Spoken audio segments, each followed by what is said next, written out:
Hello, friends, welcome to our channel, where we dive deep into the world of literature, uncovering the secrets of beloved books and exploring the lives of their authors. Today, we're tackling a true giant of world literature, Alexandre Dumas' The Count of Monte Cristo. This book isn't just a story, it's an entire universe filled with drama, revenge, love, betrayal, and the pursuit of justice. For nearly 2 centuries since its creation, it has captivated readers and inspired countless adaptations, from films to musicals to anime. But what makes this work so special? How did Dumas craft this epic saga? What challenges did he face? What secrets are hidden between its pages? And who was Alexandre Dumas, a man whose life was as thrilling as his novels? In this video, we'll cover everything, from Dumas' biography to the history of the novel's creation. From hidden meanings to fascinating facts you may not know, we'll explore how this work reflects the society of 19th century France, the ideas Dumas wove into it, and why the Count of Monte Cristo remains relevant today. This will be a long but incredibly exciting journey, so grab your favorite drink, get comfortable, and let's dive in. And if you enjoy these deep dives, don't forget to like, subscribe, and hit the bell icon. It really helps us create more content like this. Before we begin, let me ask you, have you read The Count of Monte Cristo? If so, what struck you the most? Drop your thoughts in the comments, I'd love to hear them. Now, let's embark on this adventure into the world of Alexandre Dumas. Part 1. Who was Alexandre Dumas? Early years, origins and challenges. Alexandre Dumas, often called Dumas père, Dumas the father, was born on July 24, 1802, in the small town of Villers-Cotterets in the Picardy region of France. His life began under challenging circumstances that profoundly shaped his worldview and writing. His father, Thomas Alexandre Dumas, was a distinguished general in Napoleon's army, the son of a French marquis and Marie Cosette Dumas, an enslaved African woman from Haiti. This mixed heritage made Dumas a unique figure in a society where racial prejudice was commonplace. Thomas Alexandre was a war hero, but conflicts with Napoleon derailed his career, and he died in 1806 when young Alexander was just 4 years old. The loss of his father plunged the family into poverty. Dumas' mother, Marie-Louise, struggled to provide him with a proper education, but financial constraints limited his opportunities. Despite this, Dumas' imagination knew no bounds. Growing up, he was enthralled by tales of his father's exploits, devoured adventure books, and dreamed of a grand future. These childhood dreams of heroism and justice later found their way into his works. The Paris years, from clerk to star. At the age of 20, Dumas moved to Paris, hoping to carve out a place for himself. He started as a clerk in the office of the Duke of Orleans, but his true passion lay in the theater. Paris in the 19th century was the cultural capital of Europe, and Dumas immersed himself in its vibrant scene. He was inspired by the works of Shakespeare, Walter Scott, and French romantics, which fueled his desire to write plays. In 1829, his play Henri III and His Court became a massive hit, thrusting him into the spotlight of the theatrical world. This success opened doors to the literary world. In the 1830s, Dumas turned to the genre of historical novels, which were immensely popular in France. This was the era of serialized novels, or romans feuilletons, published in installments in newspapers, keeping readers hooked with cliffhangers. Dumas found in this format the perfect vehicle to showcase his storytelling genius. Collaboration and writing style. Dumas often worked with collaborators, the most notable being Auguste Maquet. Maquet, a historian, assisted Dumas with research, historical details, and plot structures. Their partnership was highly productive, though not without controversy. Some critics at the time accused Dumas of relying too heavily on Maquet, but modern scholars argue that Dumas' charisma, style, and imagination were what made their joint works so beloved. Dumas had a unique approach to writing. He could juggle multiple projects at once, dictating ideas to assistants and producing text at a breakneck pace. His workday was chaotic. He might write late into the night, then head to parties or embark on travels. This whirlwind lifestyle infused his works with drama and energy. Personal life, adventures and scandals. Dumas lived life to the fullest. He loved luxury, women, fine food, and travel. His generosity was legendary, but it often led to financial troubles. He had numerous romantic affairs, several illegitimate children, and only one official marriage. His life was filled with adventures that could easily inspire a novel of their own. For instance, he participated in the July Revolution of 1830, traveled to Italy, Russia, and the Middle East, and even founded his own theater in Paris, which, unfortunately, went bankrupt due to his extravagance. Influence of heritage on his work. Dumas' African heritage made him a target of racist attacks in 19th-century France. Despite this, he took pride in his roots and often wove themes of justice and resistance to prejudice into his works. In The Count of Monte Cristo, we see echoes of these ideas in the character of Edmond Dantès, a man who overcomes injustice through intellect and determination. Part 2: The creation of The Count of Monte Cristo. Inspiration, real events and imagination.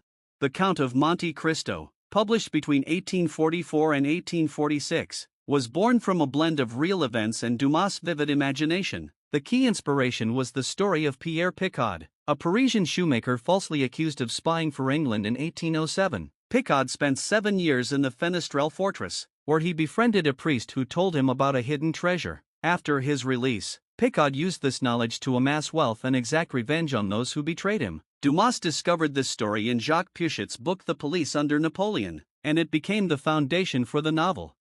However, Dumas didn't merely retell Picard's story, he expanded it into an epic saga, adding fictional elements, vibrant characters, and a complex plot. For instance, the idea of a treasure on the island of Monte Cristo came to Dumas during a Mediterranean journey in 1842. He visited the real Monte Cristo island in the Tuscan archipelago and heard legends of pirate treasures hidden there, which perfectly fit his story of transformation and vengeance. The era, 19th century France.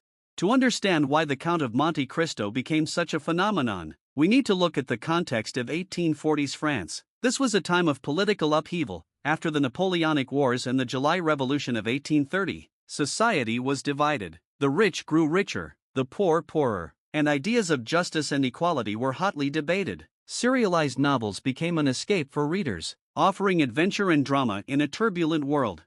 Dumas understood this demand. His novel was published in installments in the Journal des Débats, with each chapter keeping readers on edge. It was the equivalent of a modern TV series, with every installment ending in a cliffhanger. Collaboration with Auguste Maquet.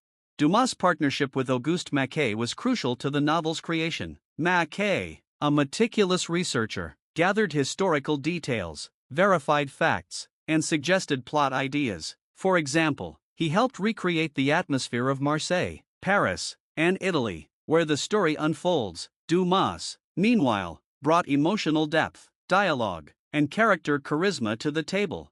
Their collaboration wasn't without tension. Maquet sometimes felt overshadowed by Dumas' fame, but their partnership was a powerhouse. Modern scholars liken their work to that of a modern writing team. Maquet provided the framework, while Dumas infused it with soul.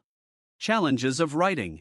Writing The Count of Monte Cristo was a monumental task. The novel, spanning 117 chapters, was published over 2 years. Dumas had to constantly invent new plot twists to keep readers engaged. Additionally, he was working on multiple projects simultaneously, including The Three Musketeers and 20 Years After. Another challenge was balancing historical accuracy with fiction. Dumas and Maquet spent hours researching to ensure details, from fashion to political intrigues, were authentic. For instance, scenes in the Château d'If were based on real descriptions of the notorious prison. Financial pressures also complicated the process. Dumas often spent publishers' advances faster than he could finish his works, forcing him to write at a frantic pace. Yet, this pressure may have fueled the novel's dynamic and gripping narrative. Part 3: Plot and Hidden Meanings. Plot overview.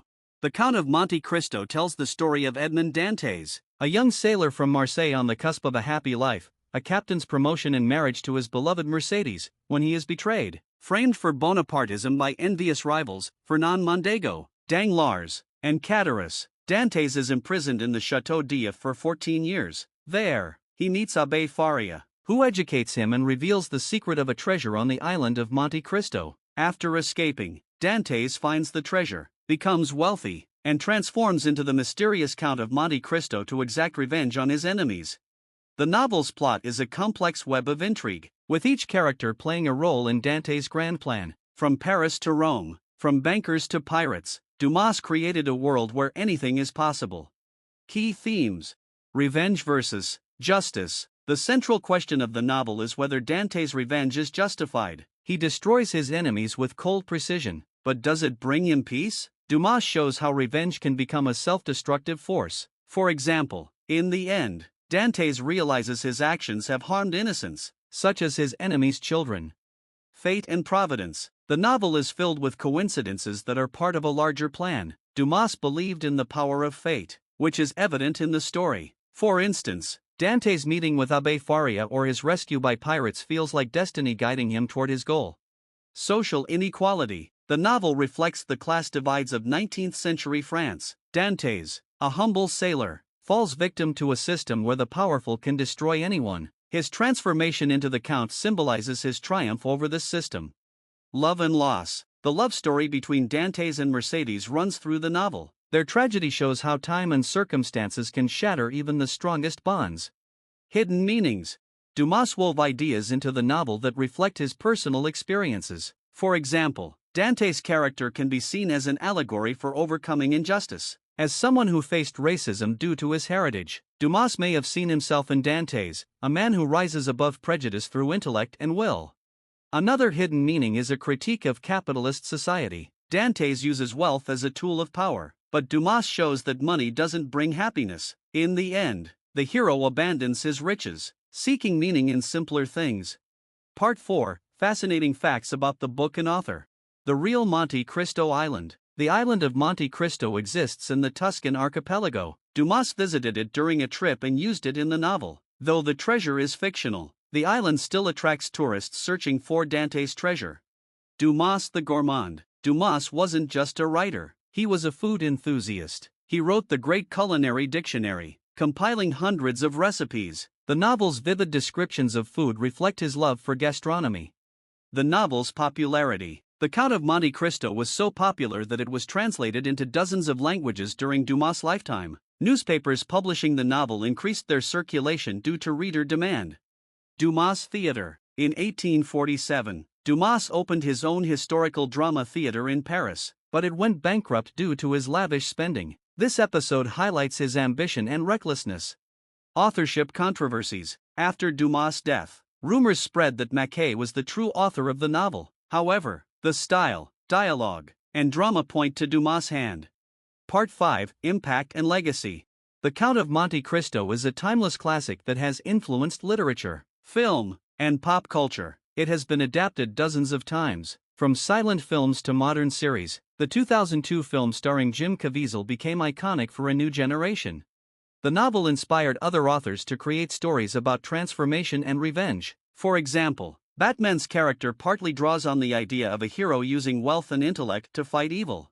In pop culture, the Count's image appears in TV shows, comics, and anime, such as Genkatsu, a futuristic Japanese adaptation of the novel. Conclusion. Friends, The Count of Monte Cristo is more than a book, it's an epic saga that makes us reflect on justice, fate, and human nature. Alexandre Dumas created a work that has lived on for centuries, remaining relevant today. His life, a story of struggle, passion, and creativity, is woven into every line of the novel. If you haven't read The Count of Monte Cristo yet, I highly recommend diving in, and if you have, share in the comments which moment stood out to you the most. Don't forget to like, subscribe, and hit the bell icon, it helps us create more videos like this. What book should we cover next? Let us know in the comments, and see you in the next video.